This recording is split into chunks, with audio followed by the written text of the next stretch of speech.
변하여 기쁜 찬송 되었네.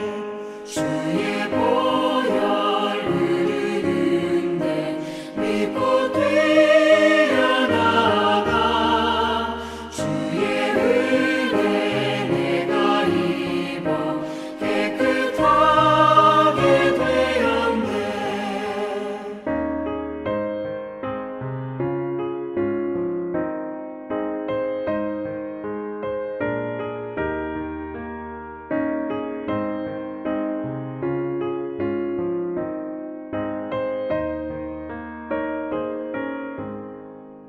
세상 무위험하와 즐겨하던 모든 것 주를 믿는 내게는 불도만도 못하나. 주의 보혈 흐르는데 믿고 뛰어나가 주의 은혜 내가 입어 깨끗하게 되었네. 나의 모든 보배는 저 천국에 쌓여네. 나의 평생 자랑은 주의 십자가로다. 주의 보혈 흐르는데 믿고 뛰어나가 주의 은혜 내가 입어 깨끗하게 되었네.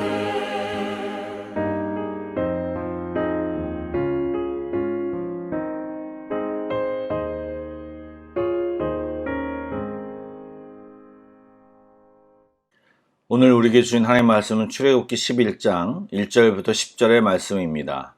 구약성경 97쪽입니다. 출애굽기 11장 1절부터 10절의 말씀을 드라마 바이블로 낭독합니다. 제 11장. 여호와께서 모세에게 이르시기를 내가 이제 한 가지 재앙을 바로와 애굽에 내린 후에야 그가 너희를 여기서 내보내리라. 그가 너희를 내보낼 때에는 여기서 반드시 다 쫓아내리니 백성에게 말하여 사람들에게 각기 이웃들에게 은금 패물을 구하게 하라. 하시더니 여호와께서 그 백성으로 애굽 사람의 은혜를 받게 하셨고 또 그 사람 모세는 애굽 땅에 있는 바로의 신하와 백성의 눈에 아주 위대하게 보였더라. 모세가 바로에게 이르되 여호와께서 이와 같이 말씀하시기를 밤중에 내가 애굽 가운데로 들어가리니 애굽 땅에 있는 모든 처음 난 것은 왕 위에 앉아있는 바로의 장자로부터 맷돌 뒤에 있는 몸종의 장자와 모든 가축의 처음 난 것까지 죽으리니 애굽 온 땅에 전무후무한 큰 부르짖음이 있으리라.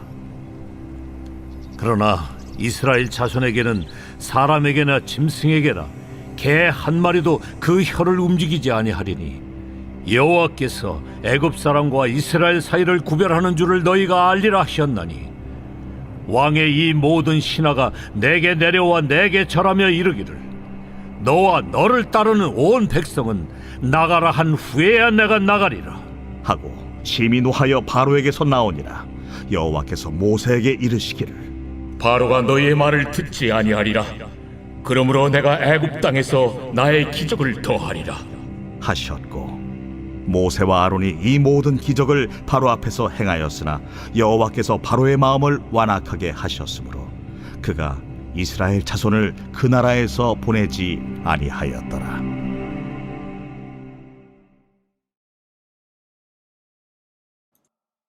샬롬, 좋은 아침입니다. 이 아침에도 주님의 평강과 은혜가 여러분들의 삶 가운데 풍성하시길 주의 이름으로 축복합니다. 아멘. 이제 드디어 마지막 장자의 재앙에 대한 예고가 오늘 저희들이 읽은 말씀에 나옵니다. 마지막 재앙이고 그 재앙이 장자의 죽음이었기에 굉장히 치명적이었을 것입니다. 그런데 그 재앙을 구체적으로 살펴보기 전에 우리의 기억을 더듬어 보길 원합니다. 혹시 처음 모세와 아론이 바로를 찾아갔을 때를 기억하십니까? 5장에서 모세는 하나님의 말씀에 순종하여 목숨을 걸고 바로에게 나아가서 하나님 말씀을 대언했습니다. 그런데 그 일이 문제가 되어 이스라엘 백성들의 노역이 더 심해지고 모세와 아론은 이스라엘 백성에게 원망과 저주까지 받았던 상황 기억하시지요? 그런데 지금 11장에 오니까 어떻게 되었습니까? 상황이 완전히 역전되었습니다. 그런데 여러분, 그런 상황을 겪으며 이스라엘 백성들은 무슨 생각을 했을까요? 잘 아시다시피 개구리 재앙 때부터 이스라엘 백성은 재앙에서 완전히 분리되었습니다.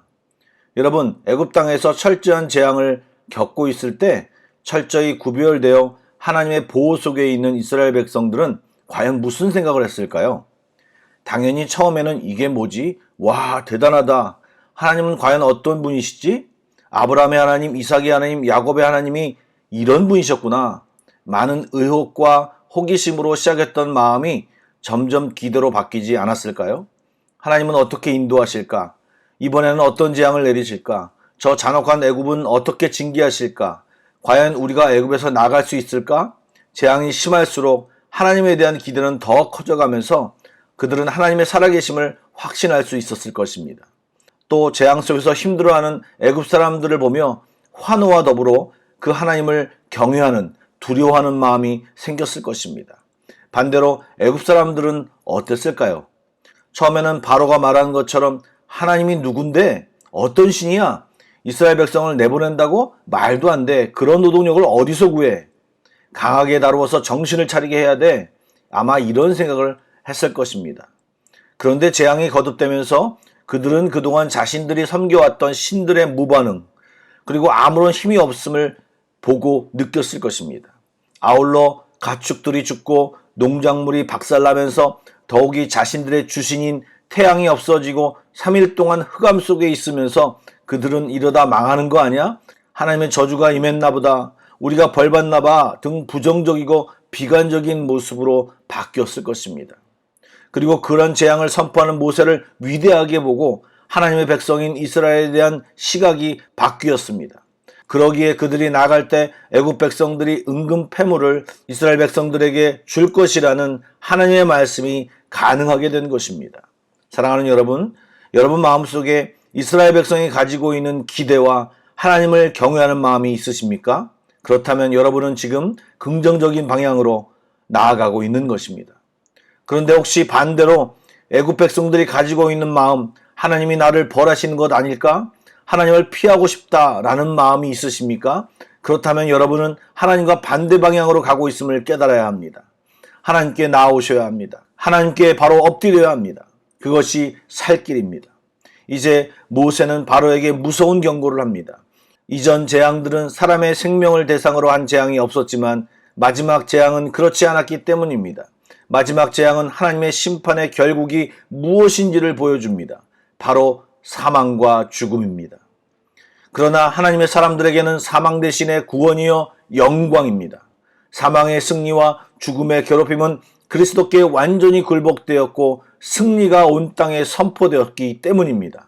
그것들은 하나님의 영광 앞에서 이미 그 힘을 완전히 잃어버렸습니다. 이스라엘은 마지막 재앙에서도 확실한 보호를 받습니다. 이제 바로와 신하들은 이스라엘이 더 이상 그들과 함께할 수 없는 하나님의 백성임을 확실하게 인식하게 될 것이고 이제 모든 주도권은 바로가 아닌 모세에게 넘어왔음을 발견하게 됩니다. 화를 내고 언성을 높이는 쪽도 바로가 아니고 모세입니다. 여러분, 이런 명백한 역전 스토리는 성경에서 어렵지 않게 찾아볼 수 있습니다. 약하고 미련하고 가난하더라도 하나님이 함께 하실 때, 우리들이 하나님을 의지할 때 이런 놀라운 역전이 우리 앞에 펼쳐집니다. 성도 여러분의 삶 가운데 이런 역전이 펼쳐지고 경험되어지길 주의 이름으로 축복합니다.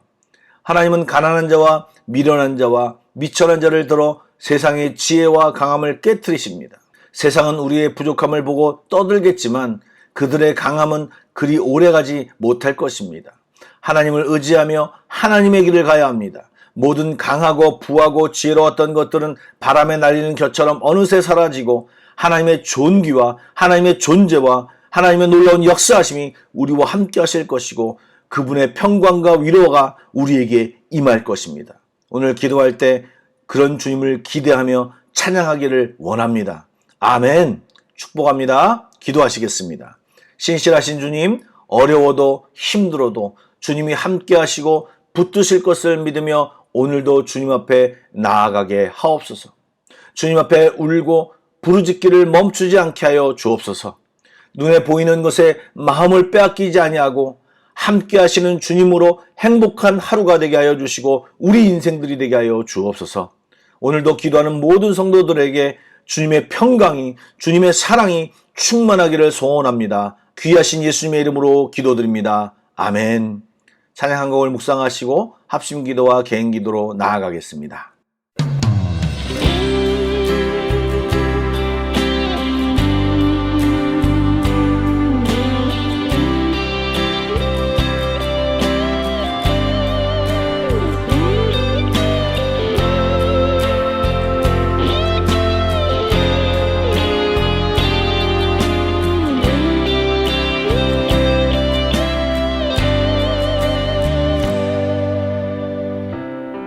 기도를 멈추지 마라.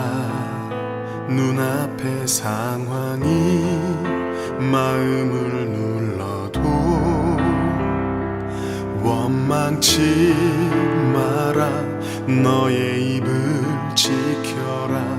저들은 너의 입을 보고 있다. 마음을 뺏기지 마라. 내가 널 도우지 않는단 소리에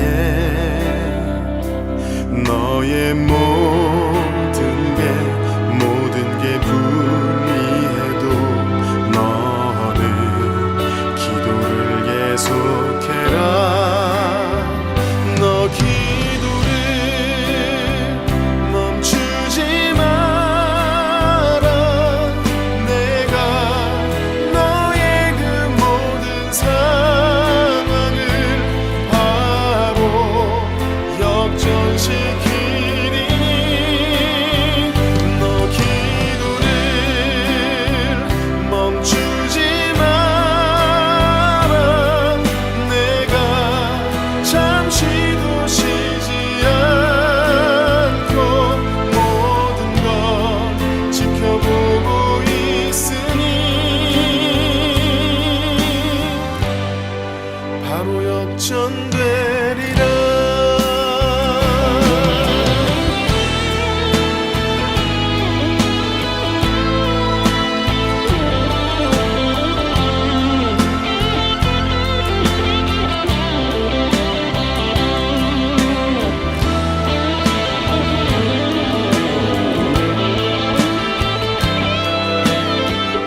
바로 역전되리라